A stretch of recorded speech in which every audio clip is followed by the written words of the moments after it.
ओम शांति। आज 8 अक्टूबर 2020 की साकार बाबा की वाणी है। बाबा ने कहा, मीठे बच्चे, बाप आए हैं तुम्हें बहुत रुचि से पढ़ाने। तुम भी रुचि से पढ़ो, नशा रहे। हमको पढ़ाने वाला स्वयं भगवान है। प्रश्न है, तुम ब्रह्मा कुमार कुमारियों का उद्देश्य व शुद्ध भावना कौन सी है? उत्तर है, तुम्हारा उद्देश्य है कल्प 5000 वर्ष पहले की तरह फिर से श्रीमत पर विश्व में सुख और शांति का राज्य स्थापन करना। तुम्हारी शुद्ध भावना है कि श्रीमत पर हम सारे विश्व की सद्गति करेंगे। तुम नशे से कहते हो हम सबको सद्गति देने वाले हैं। तुम्हें बाप से पीस प्राइज मिलती है। नरकवासी से स्वर्गवासी बनना ही प्राइज लेना है। ओम शांति।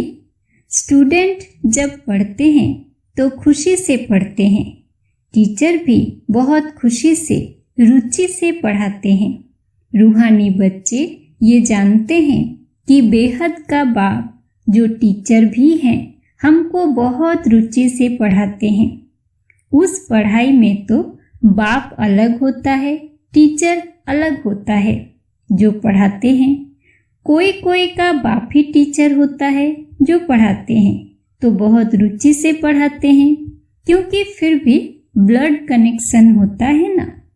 अपना समझकर बहुत रुचि से पढ़ाते हैं। ये बाप तुम्हें कितना रुचि से पढ़ाते होंगे, तो बच्चों को भी कितना रुचि से पढ़ना चाहिए। डायरेक्ट बाप पढ़ाते हैं और ये एक ही बार आकर पढ़ाते हैं। बच्चों को रुचि बहुत चाहिए। बाबा भगवान हमको पढ़ाते हैं और हर बात अच्छी रीति समझाते रहते हैं। कोई कोई बच्चों को पढ़ते पढ़ते विचार आता है, ये क्या है? ड्रामा में ये आवागमन का चक्र है, परंतु ये नाटक रचा ही क्यों? इससे क्या फायदा? बस सिर्फ ऐसे चक्र ही लगाते रहेंगे। इससे तो छूट जाए तो अच्छा है। जब देखते हैं ये तो 84 का चक्र लगाते ही रहना है, तो ऐसे ऐसे ख्यालात आते हैं। भगवान ने ऐसा खेल क्यों रचा है जो आवागमन के चक्र से छूट ही नहीं सकते? इससे तो मोक्ष मिल जाए। ऐसे ऐसे ख्यालात कई बच्चों को आते हैं। इस आवागमन से दुख सुख से छूट जाए। बाप कहते हैं ये कभी हो नहीं सकता। मोक्ष पाने के लिए कोशिश करना ही वेस्ट हो जाता है। बाप ने समझाया है, एक भी आत्मा पार्ट से छूट नहीं सकती। आत्मा में अविनाशी पार्ट भरा है, वो है अनादि अविनाशी, बिल्कुल एक्यूरेट एक्टर्स हैं। एक भी कम जास्ती नहीं हो सकते। तुम बच्चों को सारी नॉलेज है। इस ड्रामा के पार्ट से कोई छूट नहीं सकता, ना कोई मोक्ष को पा सकता है। सब धर्म वालों को नंबरवार आना ही है। बाप समझाते हैं ये बना बनाया अविनाशी ड्रामा है। तुम भी कहते हो बाबा अब जान गए हैं कैसे हम 84 का चक्र लगाते हैं। ये भी समझते हो पहले पहले जो आते होंगे वो 84 जन्म लेते होंगे। पीछे आने वाले के जरूर कम जन्म होंगे। यहाँ तो पुरुषार्थ करने का है। पुरानी दुनिया से नई दुनिया जरूर बननी है। बाबा हर एक बात बार बार समझाते रहते हैं, क्योंकि नए नए बच्चे आते रहते हैं। उनको आगे की पढ़ाई कौन पढ़ाए? तो बाप नए नए को देख फिर पुरानी पॉइंट्स रिपीट करते हैं। तुम्हारी बुद्धि में सारी नॉलेज है। जानते हो शुरू से लेकर कैसे हम पार्ट बजाते आए हैं।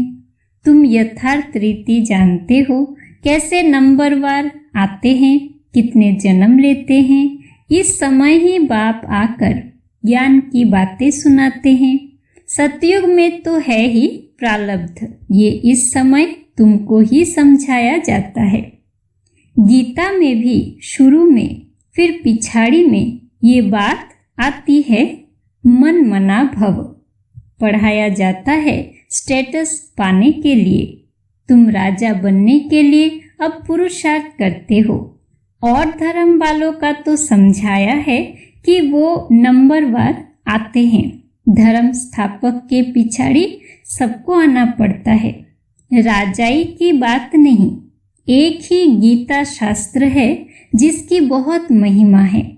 भारत में ही बाप आकर सुनाते हैं और सबकी सद्गति करते हैं। वो धर्म स्थापक जो आते हैं वो जब मरते हैं तो बड़े बड़े तीर्थ बना देते हैं। वास्तव में सबका तीर्थ ये भारत ही है, जहाँ बेहद का बाप आते हैं। बाप ने भारत में ही आकर सर्व की सद्गति की है। बाप कहते हैं, मुझे लिबरेटर गाइड कहते हो ना। हम तुमको इस पुरानी दुनिया, दुख की दुनिया से लिबरेट कर शांति धाम, सुख धाम में ले जाते हैं। बच्चे जानते हैं बाबा हमें शांति धाम, सुख धाम में ले जाएंगे, बाकी सब शांति धाम में जाएंगे। दुख से बाप आकर लिबरेट करते हैं। उनका जन्म मरण तो है नहीं, बाप आया फिर चला जाएगा। उनके लिए ऐसे थोड़े ही कहेंगे कि मर गया, जैसे शिवानंद के लिए कहेंगे शरीर छोड़ दिया। फिर क्रिया कर्म करते हैं। ये बाप चला जाएगा तो इनका क्रिया कर्म, सेरेमनी आदि कुछ भी नहीं करना होता। उनके तो आने का भी नहीं पता पड़ता। क्रिया कर्म आदि की तो बात ही नहीं। और सब मनुष्यों का क्रिया कर्म करते हैं, बाप का क्रिया कर्म होता नहीं। उनको शरीर ही नहीं। सतयुग में ये ज्ञान भक्ति की बातें होती नहीं, ये अभी ही चलती है और सब भक्ति ही सिखलाते हैं। आधा कल्प है भक्ति, फिर आधा कल्प के बाद बाप आकर ज्ञान का वर्षा देते हैं। ज्ञान कोई वहाँ साथ नहीं चलता, वहाँ बाप को याद करने की दरकार ही नहीं रहती। मुक्ति में है, वहाँ याद करना होता है क्या? दुख की फरियाद वहाँ होती ही नहीं। भक्ति भी पहले अव्यभिचारी फिर व्यभिचारी। इस समय तो अति व्यभिचारी भक्ति है, इसको रौरव नरक कहा जाता है। एकदम तीखे में तीखा नरक है। फिर बाप आकर तीखा स्वर्ग बनाते हैं। इस समय है 100% दुख, फिर 100% सुख शांति होगी। आत्मा जाकर अपने घर विश्राम पाएगी। समझाने में बड़ा सहज है। बाप कहते हैं, मैं आता ही तब हूँ जब नई दुनिया की स्थापना कर पुराने का विनाश करना होता है। इतना कार्य सिर्फ एक तो नहीं करेंगे, खिदमतगार बहुत चाहिए। इस समय तुम बाप के खिदमतगार बच्चे बने हो। भारत की खास सच्ची सेवा करते हो। सच्चा बाप सच्ची सेवा सिखलाते हैं। अपना भी, भारत का भी और विश्व का भी कल्याण करते हो। तो कितना रुचि से करना चाहिए। बाबा कितनी रुचि से सर्व की सद्गति करते हैं। अभी भी सर्व की सद्गति होनी है जरूर। ये है शुद्ध अहंकार, शुद्ध भावना। तुम सच्ची सच्ची सेवा करते हो, परंतु गुप्त। आत्मा करती है शरीर द्वारा। तुमसे बहुत पूछते हैं, बीके का उद्देश्य क्या है? बोलो, बीके का उद्देश्य है विश्व में सतयुगी सुख शांति का स्वराज्य स्थापन करना। हम हर 5000 वर्ष बाद श्रीमत पर विश्व में शांति स्थापन कर विश्व शांति की प्राइज लेते हैं। यथा राजा रानी तथा प्रजा प्राइज लेते हैं। नरकवासी से स्वर्गवासी बनना कम प्राइज है क्या? वो पीस प्राइज लेकर खुश होते रहते हैं, मिलता कुछ भी नहीं। सच्ची सच्ची प्राइज तो अभी हम बाप से ले रहे हैं, विश्व की बादशाही की। कहते हैं ना, भारत हमारा ऊंच देश है। कितनी महिमा करते हैं, सब समझते हैं हम भारत के मालिक हैं, परंतु मालिक है कहाँ? अभी तुम बच्चे बाबा की श्रीमत से राज्य स्थापन करते हो। हथियार पवार तो कुछ नहीं है, दैवी गुण धारण करते हैं, इसलिए तुम्हारा ही गायन पूजन है। अम्बा की देखो कितनी पूजा होती है, परंतु अम्बा कौन है? ब्राह्मण है व देवता, ये भी पता नहीं। अम्बा, काली, दुर्गा, सरस्वती आदि ऐसे बहुत नाम है। यहाँ भी नीचे अम्बा का छोटा सा मंदिर है। अम्बा को बहुत भुजाएं दे देते हैं, ऐसे तो है नहीं। इसको कहा जाता है ब्लाइंड फेथ। क्राइस्ट, बुद्ध आदि आए, उन्होंने अपना अपना धर्म स्थापन किया, तिथि तारीख सब बताते हैं। वहाँ ब्लाइंड फेथ की तो बात ही नहीं।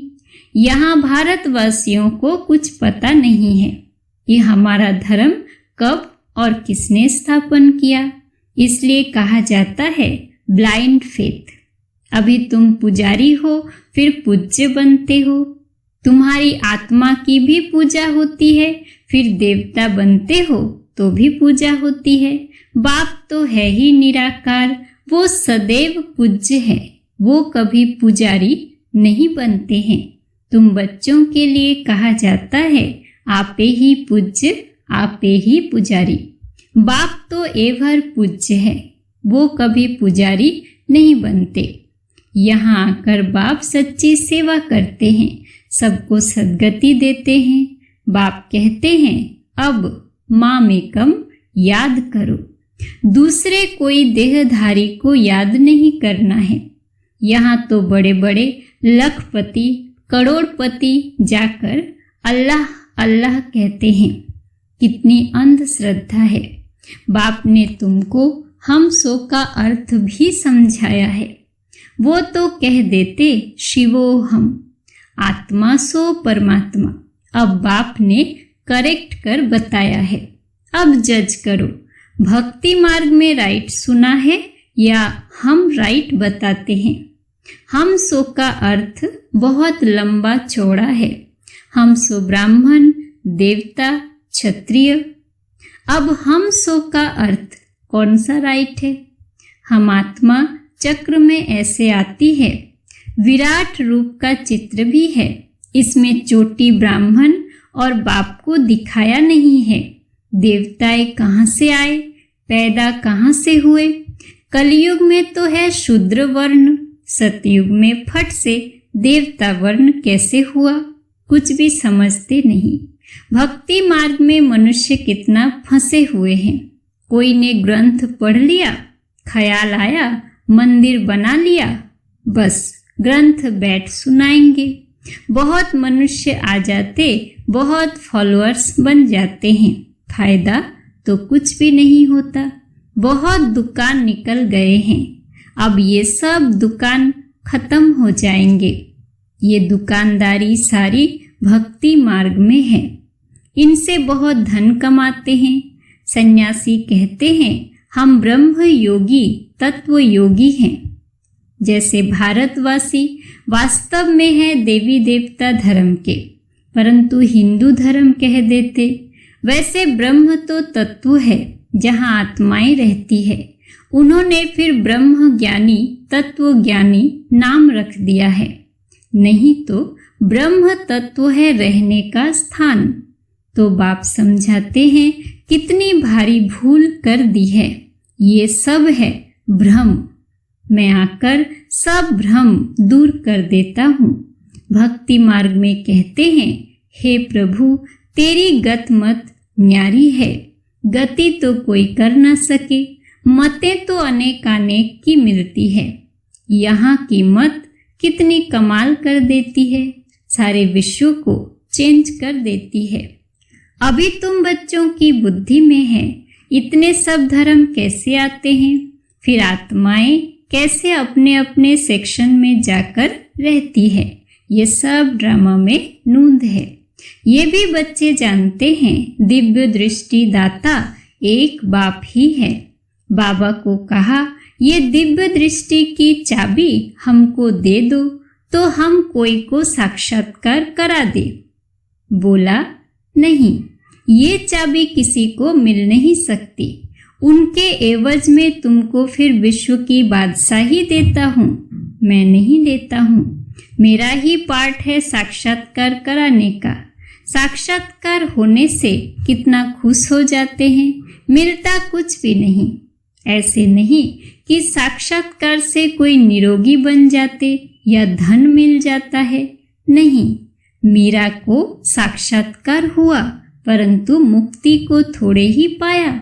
मनुष्य समझते हैं वो रहती ही बैकुंठ में थी, परंतु बैकुंठ कृष्णपुरी है कहाँ?